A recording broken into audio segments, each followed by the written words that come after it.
ओम रे गणेशाय नमः। संक्षिप्त श्री पद्म पुराण षष्ठी खंड। पतिव्रता ब्राह्मणी का उपाख्यान। उल्टा स्त्रियों के संबंध में कुमार नारद संवाद। पतिव्रता की महिमा और कन्यादान का फल। नरोत्तम ने पूछा, हे नाथ, पतिव्रता स्त्री मेरे बीते हुए वृतांत को कैसे जानती है, उसका प्रभाव कैसा है, यह सब बताने की कृपा करें। श्री भगवान बोले, हे वत्स, मैं यह बात तुम्हें पहले बता चुका हूँ, किंतु फिर यह सुनने का कौतूहल हो रहा है तो सुनो। तुम्हारे मन में जो प्रश्न है सबका उत्तर दे रहा हूं। जो स्त्री पतिव्रता होती है, पति को प्राणों के समान समझती है और सदा पति के हित साधन में संलग्न रहती है, वह देवताओं और ब्रह्मवादी मुनियों की भी पूज्य होती है। जो नारी एक ही पुरुष की सेवा स्वीकार करती है, दूसरे की ओर दृष्टि भी नहीं डालती, वह संसार में परम पूजनीय मानी जाती है। हे तात, प्राचीन काल की बात है। मध्य देश में एक अत्यंत शोभायमान नगरी थी। उसमें एक पतिव्रता ब्राह्मणी रहती थी। उसका नाम था शैव्या। उसका पति पूर्व जन्म के पाप से कोढ़ी हो गया था। उसके शरीर में अनेकों घाव हो गए थे जो बराबर बहते रहते थे। शैव्या को अपने ऐसे पति की सेवा में सदा संलग्न रहती थी। पति के मन में जो जो इच्छा होती उसे वह अपनी शक्ति के अनुसार अवश्य पूर्ण करती थी। प्रतिदिन देवता की भांति स्वामी की पूजा करती और दोष बुद्धि त्याग कर उसके प्रति विशेष स्नेह रखती थी। एक दिन उसके पति ने सड़क से जाती हुई एक परम सुंदरी वेश्या को देखा। उस पर दृष्टि पड़ते ही वह अत्यंत मोह के वशीभूत हो गया। उसकी चेतना पर कामदेव ने पूरा अधिकार कर लिया। वह दीर्घ काल तक लंबी खींचता रहा और अंत में बहुत उदास हो गया। उसका उच्चवास सुनकर पतिव्रता घर से बाहर आई और अपने पति से पूछने लगी, हे नाथ, आप उदास क्यों हो गए? आपने लंबी सांस कैसे खींची? हे प्रभु, आपको जो प्रिय हो वह कार्य मुझे बताइए। वह करने योग्य हो या न हो, मैं आपके प्रिय कार्य को अवश्य पूर्ण करूंगी। एकमात्र आप ही मेरे गुरु हैं, प्रियतम ही। पत्नी के इस प्रकार पूछने पर उसके पति ने कहा, हे प्रिय, उस कार्य को न तुम ही पूर्ण कर सकती हो और न मैं ही, अतः व्यर्थ बात करनी उचित नहीं है। पतिव्रता बोली, हे नाथ, मुझे विश्वास है मैं आपका मनोरथ जानकर उस कार्य को सिद्ध कर सकूंगी। आप मुझे आज्ञा दीजिए। जिस किसी उपाय से हो सके मुझे आपका कार्य सिद्ध करना है। यदि आपके दुष्कर कार्य को मैं यत्न करके पूर्ण कर सकूं तो इस लोक और परलोक में भी मेरा परम कल्याण होगा। कोढ़ी ने कहा, हे साध्वी, अभी अभी इस मार्ग से एक परम सुंदरी वेश्या जा रही थी। उसका शरीर सब ओर से मनोरम था। उसे देखकर मेरा हृदय कामाग्नि से दग्ध हो रहा है। यदि तुम्हारी कृपा से मैं उस नव यौवना को प्राप्त कर सकूं तो मेरा जन्म सफल हो जाएगा। हे देवी, तुम उसे मिलाकर मेरा हित साधन करो।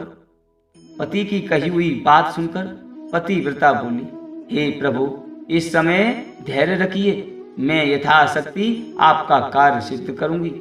यह कहकर पतिव्रता ने मन ही मन कुछ विचार किया और रात्रि के अंतिम भाग उस काल में उठकर वह गोबर और झाड़ू से तुरंत ही चल दी। जाते समय उसके मन में बड़ी प्रसन्नता थी।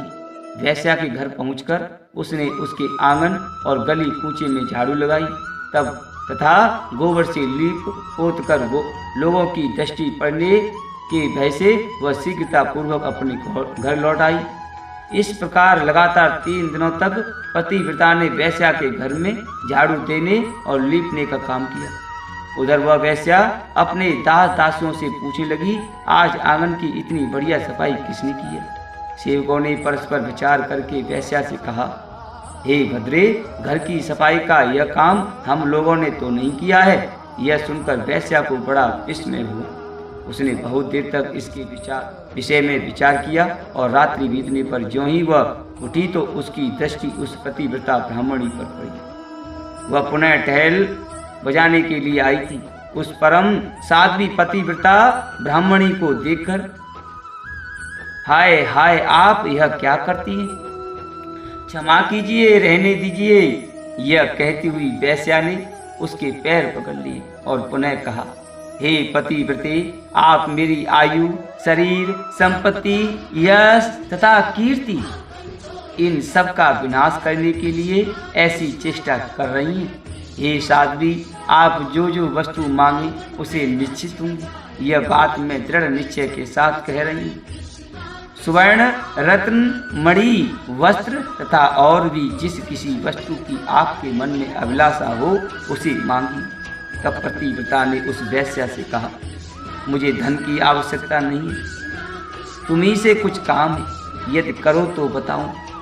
उस कार्य की सिद्धि होने पर ही मेरे हृदय में संतोष होगा और तभी मैं यह समझूंगी कि तुमने इस समय मेरा सारा मनोरथ पूर्ण कर दिया। वेश्या बोली, हे पतिव्रते, आप जल्दी बताइए, मैं सच सच कहती हूँ, आपका अभिष्ट कार्य अवश्य करूंगी। हे माताजी, आप तुरंत ही अपनी आवश्यकता बताएं और मेरी रक्षा करें। पतिव्रता ने जलाते जलाते वह कार्य जो उसके पति को श्रेष्ठ एवं प्रिय जान पड़ता था वह सुनाया। उसे सुनकर वेश्या एक क्षण तक अपने कर्तव्य और उसके पति की पीड़ा पर कुछ विचार करती रही। दुर्गंध युक्त कोढ़ी मनुष्य के साथ संसर्ग करने की बात सोचकर उसके मन में बड़ा दुख हुआ। वह पतिव्रता से इस प्रकार बोली, हे देवी, यदि आपके पति मेरे घर पर आए तो मैं एक दिन उनकी इच्छा पूर्ण करूंगी। पतिव्रता ने कहा, हे सुंदरी, मैं आज ही रात में अपने पति को लेकर तुम्हारे घर में आऊंगी और जब वे अपनी अभिष्ट वस्तु का उपभोग करके संतुष्ट हो जाएंगे तब पुनः उनको अपने घर ले जाऊंगी। वेश्या बोली, हे महाभागे, अब शीघ्र ही अपने घर को पधारो। तुम्हारे पति आज आधी रात के समय मेरे महल में आए। यह सुनकर वह पतिव्रता स्त्री अपने घर चली गई। वहां पहुंचकर उसने पति से निवेदन किया, हे प्रभु, आपका कार्य सफल हो गया। आज ही रात में उसके घर जाना है। आपको उसके घर जाना है? कोढ़ी ब्राह्मण बोला, हे देवी, मैं कैसे उसके घर जाऊंगा? मुझसे तो चला नहीं जाता, फिर किस प्रकार वह कार्य सिद्ध होगा? पतिव्रता बोली, हे प्राणनाथ, मैं आपको अपनी पीठ पर बैठाकर उसके घर पहुंचाऊंगी और आपका मनोरथ सिद्ध हो जाने पर फिर उसी मार्ग से लौटा ले आऊंगी। ब्राह्मण ने कहा, हे कल्याणी, तुम्हारे करने से ही मेरा सब कार्य सिद्ध होगा। इस समय तुमने जो काम किया है वह दूसरी स्त्रियों के लिए दुष्कर है। श्री भगवान कहते हैं, उस नगर में किसी धनी के घर से चोरों ने बहुत सा धन चुरा लिया।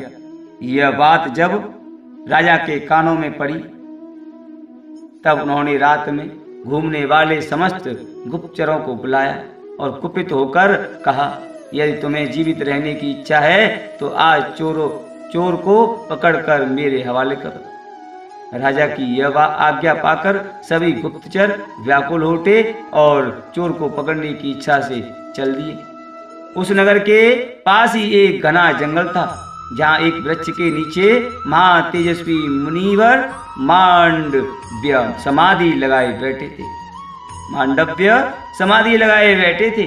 वे योगियों में प्रधान महर्षि अग्नि के समान दीदीप्यमान हो रहे थे।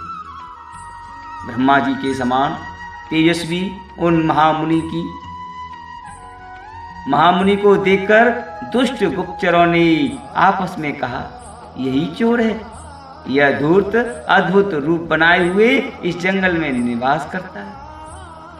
यूं कहकर उन पापियों ने मुनि श्रेष्ठ मांडव्य को बांध लिया, किंतु उन कठोर स्वभाव वाले मनुष्यों से न तो उन्होंने कुछ कहा और न उनकी ओर दृष्टिपात ही किया। जब गुप्तचर उन्हें बांधकर राजा के पास ले गए तो राजा ने कहा, आज मुझे चोर मिला है। राजा ने कहा, आज मुझे चोर मिला है। तुम लोग इसे नगर के निकटवर्ती प्रवेश द्वार के मार्ग पर ले जाओ और चोर के लिए जो नियत दंड है वह इसे दो। उन्होंने मांडव्य मुनि को वहां ले जाकर मार्ग में गड़े हुए शूल पर रख दिया। वह शूल मुनि की गुदा द्वार से प्रविष्ट होकर मस्तक पार हो गया। उनका सारा शरीर शूल से गिर गया। इसी बीच में आधी रात के घोर अंधकार में, जबकि आकाश में घटाएं गिरी हुई थी, वह पतिव्रता ब्राह्मणी अपने पति को पीठ पर बिठाकर वैश्या के घर जा रही थी। वह मुनि के निकट से होकर निकली, अतः उस कोड़ी का शरीर मांडव्य मुनि के शरीर से छू गया। कोड़ी के संसर्ग से उनकी समाधि भंग हो गई। वे कुपित होकर बोले, जिसने इस समय मुझे गाढ़ वेदना का अनुभव कराने वाली कष्टमय अवस्था में पहुंचा दिया, वह सूर्योदय होते होते भस्म हो जाए। मांडव्य के इतना कहते ही वह कोड़ी पृथ्वी पर गिर पड़ा। तब पतिव्रता ने कहा, आज से 3 दिनों तक सूर्य का उदय ही न हो। यूं कहकर वह अपने पति को घर ले गई और एक सुंदर सैया पर सुला स्वयं उसे थाम कर बैठी रही। उधर मुनि श्रेष्ठ मांडव्य उस कोड़ी को साप दे अपनी अभिष्ट या स्थान को चले गए। संसार में 3 दिनों के समय तक सूर्य का उदय होना रुक गया। चराचर प्राणियों सहित संपूर्ण त्रिलोकी की व्यथित हो गई टूटी। यह देख समस्त देवता इंद्र को आगे करके ब्रह्मा जी के पास गए और सूर्योदय न होने का समाचार निवेदन करते हुए बोले, हे भगवान, सूर्य के उदय न होने का क्या कारण है? यह हमारी समझ में नहीं आता। इस समय आप जो उचित हो करें। उनकी बात सुनकर ब्रह्मा जी ने पतिव्रता ब्राह्मणी और मांडव्य मुनि का सारा वृत्तांत कह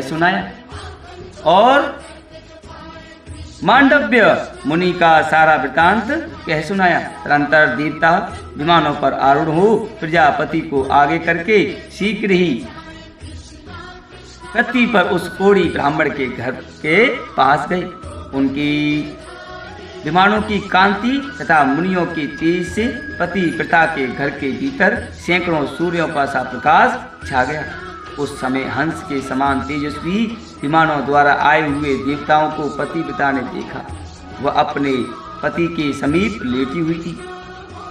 ब्रह्मा जी ने उसे संबोधित करके कहा, हे माते, संपूर्ण देवताओं, ब्राह्मणों और गौ आदि प्राणियों की जिससे मृत्यु होने की संभावना है, ऐसा कार्य तुम्हें क्यों कर पसंद आया?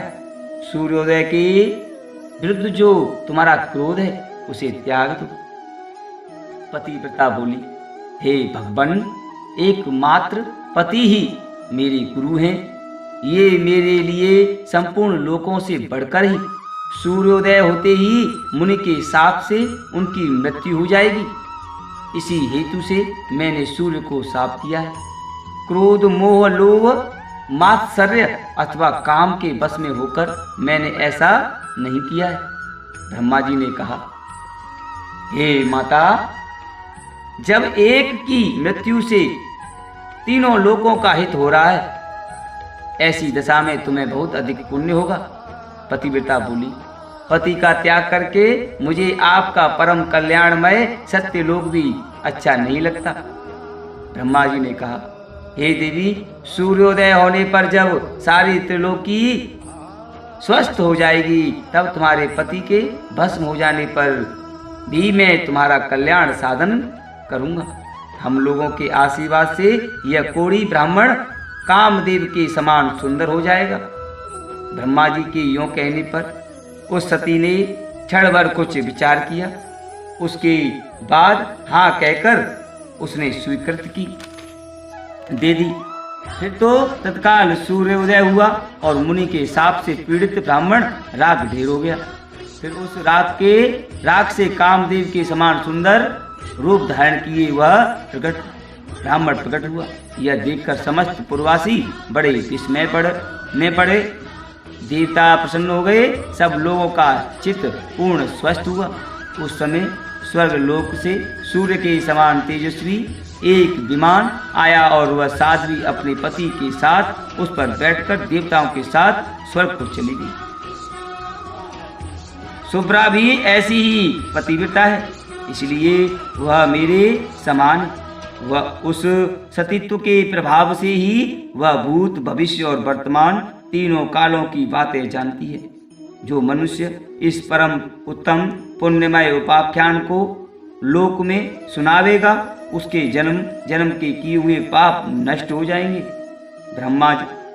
ब्राह्मण ने पूछा, हे भगवान, मांडव्य मुनि के शरीर में शूल का आघात कैसे लगा तथा पतिव्रता स्त्री के पति को कोढ़ का रोग क्यों हुआ? भगवान श्री कृष्ण भगवान हरि बोले, हे मांडव्य मुनि जब बालक थे तब उन्होंने अज्ञान और मोहवश एक झिंगुर के गुदा देश में तिनका डालकर छोड़ दिया था। यद्यपि उन्हें उस समय धर्म का ज्ञान नहीं था, तथापि उस दोष के कारण उन्हें एक दिन और रात वैसा कष्ट भोगना पड़ा। किंतु मांडव्य मुनि ने समाधिस्थ होने के कारण शूलाघात जनित वेदना का पूरी तरह अनुभव नहीं किया। इसी प्रकार पतिव्रता के पति ने भी पूर्व जन्म में एक कोढ़ी ब्राह्मण का वध किया था। इसी से उसके शरीर में दुर्गंध युक्त कोढ़ रोग उत्पन्न हो गया था। किंतु उसने ब्राह्मण को 4 गौरी दान और 3 कन्या दान किए थे। इसी से उसकी पत्नी पतिव्रता हुई। उस पत्नी के कारण ही वह मेरी समता को प्राप्त हुआ। ब्राह्मण ने कहा, हे नाथ, यदि पतिव्रता का ऐसा महात्म्य है, तब तो जिस पुरुष की भी स्त्री व्यभिचारिणी न हो उसे स्वर्ग की प्राप्ति निश्चित है। सती स्त्री से सबका कल्याण होना चाहिए। भगवान श्री विष्णु बोले, ठीक है, संसार में कुछ स्त्रियां ऐसी उल्टा होती हैं जो सर्वस्व अर्पण करने वाले पुरुष के प्रतिकूल आचरण करती हैं। उनमें जो सर्वथा अरक्षणीय हो, जिसकी दुराचार से रक्षा करना असंभव हो, ऐसी स्त्री को तो मन से भी स्वीकार नहीं करना चाहिए। जो नारी काम के वशीभूत हो जाती है, वह निर्धन, कुरूप, गुणहीन तथा नीच कुल के नौकर पुरुष को भी स्वीकार कर लेती है। मृत्यु तक से संबंध जोड़ने में से उसे हिचक नहीं होती। वह गुणवान, कुलीन, अत्यंत धनी, सुंदर और रति कार्य में कुशल पति का भी परित्याग करके नीच पुरुष का सेवन करती है। हे विप्रवर, इस विषय में उमा, नारद, संवादी दृष्टांत है, क्योंकि नारद जी स्त्रियों की बहुत सी चेष्टाएं जानते हैं। नारद मुनि स्वभाव से ही संसार की प्रत्येक बात जानने की इच्छा रखते हैं। एक बार वे अपने मन में कुछ सोच विचार कर पर्वतों में उत्तम कैलाश गिरी पर गए। वहां उन महात्मा मुनि ने पार्वती जी को प्रणाम करके पूछा, हे देवी, मैं कामनियों की कुछ चेष्टाएं जानना चाहता हूँ। मैं इस विषय में बिल्कुल अनजान और विनीत भाव से प्रश्न कर रहा हूँ। अतः आप मुझे यह बात बताइए। पार्वती देवी जी ने कहा, हे नारद, युवती स्त्रियों का चित्त सदा पुरुषों में ही लगा रहता है, इसमें तनिक भी संदेह नहीं है। नारी घी से भरे हुए घड़े की समान है और पुरुष दहते हुए अंगारे के समान। इसलिए घी अग्नि को एक स्थान पर नहीं रखना चाहिए। जैसे मत वाले हाथी को महावत अंकुश और मुग्दर की सहायता से अपने बस में करता है, उसी प्रकार स्त्रियों का रक्षक उन्हें दंड के बल से ही काबू में रख सकता है। बचपन में पिता, जवानी में पति और बुढ़ापे में पुत्र नारी की रक्षा करता है। उसे कभी स्वतंत्रता नहीं देनी चाहिए। सुंदरी स्त्री को यदि उसकी इच्छा के अनुसार स्वतंत्र छोड़ दिया जाए तो पर पुरुष की प्रार्थना से अधीर होकर वह उसके आदेश के अनुसार व्यभिचार में प्रवृत्त हो जाती है। जैसे तैयार की हुई रसोई पर दृष्टि न रखने से उस पर कौए और कुत्ते अधिकार जमा लेते हैं, उसी प्रकार युवती नारी स्वच्छंद होने पर व्यभिचारिणी हो जाती है। फिर उस कुलटा के संसर्ग से सारा कुल दूषित हो जाता है। पराये बीज से उत्पन्न होने वाले मनुष्य वंश संकर कहलाता है।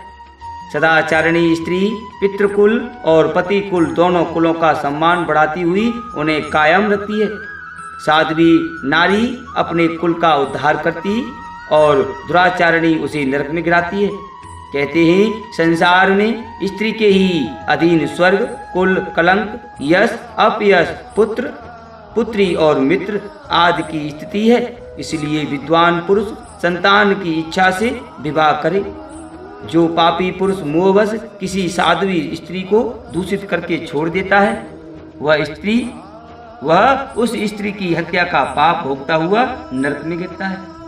जो पराई स्त्री के साथ बलात्कार करता अथवा उसे धन का लालच देकर फंसाता है, वह इस संसार में स्त्री हत्यारा कहलाता है और मरने के पश्चात घोर नरक में पड़ता है। पराई स्त्री का अपहरण करके मनुष्य चांडाल कुल में जन्म लेता है। इसी प्रकार पति के साथ वचना करने वाली व्यभिचारिणी स्त्री चिरकाल तक नरक भोगकर कौए की योनि में जन्म लेती है और उच्छिष्ट एवं दुर्गंध युक्त पदार्थ खाकर जीवन बिताती है। तदनंतर मनुष्य योनि में जन्म लेकर विधवा होती है। जो माता गुरु पत्नी, ब्राह्मणी, राजा की रानी या दूसरी किसी प्रभु पत्नी के साथ समागम करता है, वह अक्षय नरक में गिरता है।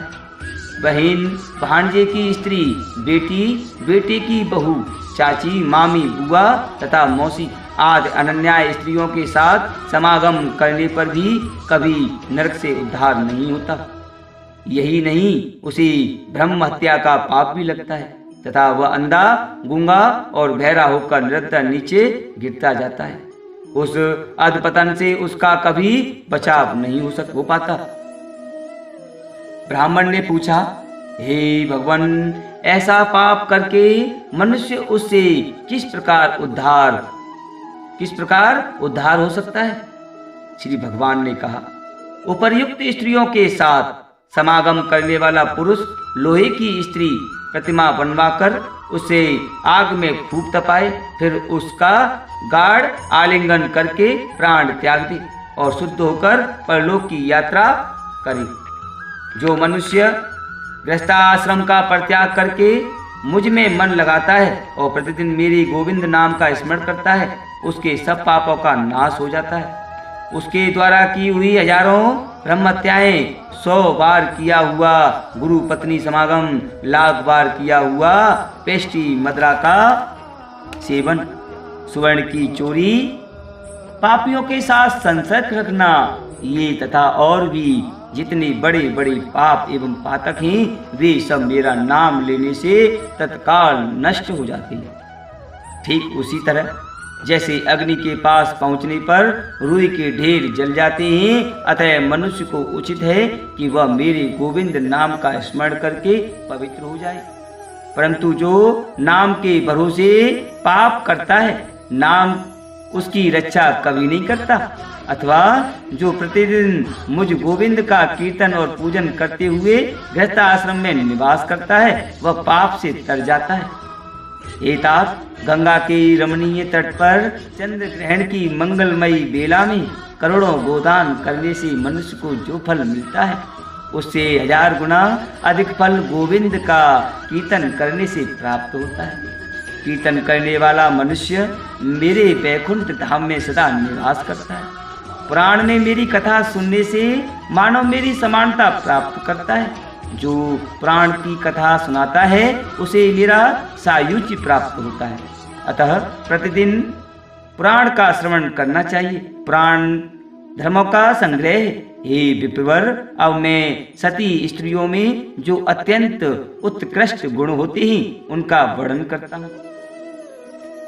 सती स्त्री का वंश शुद्ध होता है, वहाँ सदा लक्ष्मी निवास करती है। सती के पितृकुल और पति कुल दोनों कुलों को तथा उसके स्वामी को भी स्वर्ग की प्राप्ति होती है। जो स्त्रियां अपने जीवन का पूर्व काल पुण्य पाप मिश्रित कर्मों में व्यतीत करके पीछे भी पतिव्रता होती हैं, उन्हें भी मेरे लोक की प्राप्ति हो जाती है। जो स्त्री अपने स्वामी का अनुगमन करती हैं, वह शराबी, ब्रह्मत्यारे तथा सब प्रकार के पापों से लदे हुए पति को भी पाप मुक्त करके अपने साथ स्वर्ग में ले जाती है। जो मरे हुए पति के पीछे प्राण त्याग करके जाती है, उसे स्वर्ग की प्राप्ति निश्चित है। जो नारी पति का अनुगमन करती है, वह मनुष्य के शरीर में जितने 3.5 करोड़ रोमे होते हैं, इतने ही वर्षों तक स्वर्गलोक में निवास करती है। यदि पति की मृत्यु कहीं दूर हो जाए तो उसका कोई चिन्ह पाकर जो स्त्री चिता की अग्नि में प्राण त्याग करती है, वह अपने पति का पाप से उद्धार कर देती है। जो स्त्री पतिव्रता होती है, उसे चाहिए कि यदि पति की मृत्यु परदेश में हो जाए तो उसका कोई चिन्ह प्राप्त करे और उसे ही ले अग्नि में शयन करके स्वर्गलोक की यात्रा करे। यदि ब्राह्मण जाति की स्त्री मरे हुए पति के साथ चिताग्नि में प्रवेश करे तो उसे आत्मघात का दोष लगता है, जिससे न तो वह अपने को और न अपने पति को ही स्वर्ग में पहुंचा पाती है। इसलिए ब्राह्मण जाति की स्त्री अपने मरे हुए पति के साथ जलकर न मरे, यह ब्रह्मा जी की आज्ञा है। ब्राह्मणी विधवा को वैधव्य व्रत का आचरण करना चाहिए। जो विधवा एकादशी व्रत नहीं रखती, वह दूसरे जन्म में भी विधवा हुई होती है तथा प्रत्येक जन्म में दुर्भाग्य से पीड़ित रहती है। मछली मांस खाने और व्रत न करने से वह चिरकाल तक नरक में रहकर फिर कुत्ते की योनि में जन्म लेती है। जो कुलनाशिनी विधवा दुराचारणी में होकर मैथुन कराती है, वह नरक यातना भोगने के पश्चात 10 जन्मों तक गीदनी होती है, फिर 2 जन्मों तक लोमड़ी होकर पीछे मनुष्य योनि में जन्म लेती है। उसमें भी बाल विधवा होकर दासी भाव को प्राप्त होती है। ब्राह्मण ने कहा, हे भगवान, यदि आपका मुझ पर अनुग्रह है तो अब कन्यादान के फल का वर्णन कीजिए, साथ ही उसकी यथार्थ विधि भी बताइए। कुलीन, तरुण, समृद्ध श्री भगवान बोले, हे ब्राह्मण, रूपवान, गुणवान, कुलीन, तरुण, समृद्धशाली और धन धान्य से संपन्न वर को कन्यादान करने का जो फल होता है उसे श्रवण करो। जो मनुष्य आभूषणों से युक्त कन्या का दान करता है, उसके द्वारा पर्वत, वन और काननों सहित संपूर्ण पृथ्वी का दान हो जाता है। जो पिता कन्या का शुल्क लेकर खाता है, वह नरक में जाता है। जो मूर्ख अपनी पुत्री को बेच देता है, उसका कभी नरक से उद्धार नहीं होता। जो लोभवश अयोग्य पुरुष को कन्या दान देता है, वह रौरव नरक में पड़कर अंत में चांडाल होता है। इसी से विद्वान पुरुष दामाद से शुल्क लेने का कभी विचार भी मन में नहीं लाते। अपनी ओर से दामाद को जो कुछ दिया जाता है, वह अक्षय हो जाता है। पृथ्वी, गौ, सोना, धन धान्य और वस्त्र आदि जो कुछ दामाद को दहेज के रूप में दिया जाता है, सब अक्षय फल का देने वाला होता है। जैसे कटी हुई डोर घड़े के साथ स्वयं भी कुएं में डूब जाती है, उसी प्रकार यदि दाता संकल्प किए हुए दान को भूल जाता है और दान देने लेने वाला पुरुष फिर उसे याद दिलाकर मांगता नहीं है, तो वे दोनों नरक में पड़ते हैं। सात्विक पुरुष को उचित है कि वह जमाता को दहेज में देने के लिए निश्चित की हुई सभी वस्तुएं अवश्य दे डाले। न देने पर पहले तो वह नरक में पड़ता है, फिर प्रतिग्रह लेने वाले के दास के रूप में जन्म ग्रहण करता है। जो बहुत खाता हो, अधिक दूर रहता हो, अत्यधिक धनवान हो, जिसमें अधिक दुष्टता हो, जिसका कुल उत्तम न हो तथा जो मूर्ख हो, इन 6 मनुष्यों को कन्या नहीं देनी चाहिए। इसी प्रकार अति वृद्ध, अत्यंत दीन, रोगी, अति निकट रहने वाले, अत्यंत क्रोधी और असंतुष्ट, इन 6 व्यक्तियों को भी कन्यादान नहीं करना चाहिए। इन्हें कन्या देकर मनुष्य नरक में पड़ता है। धन के लोभ से या सम्मान मिलने की आशा से जो कन्या देता है या एक कन्या दिखाकर दूसरी का विवाह कर देता है, वह भी नरक का भागी होता है, नरकगामी होता है। जो प्रतिदिन इस परम उत्तम पुण्यमय उपाख्यान का श्रवण करता है, उसके जन्म जन्म के पाप नष्ट हो जाते हैं। ओम नमो भगवते वासुदेवाय नमः। ओम नमो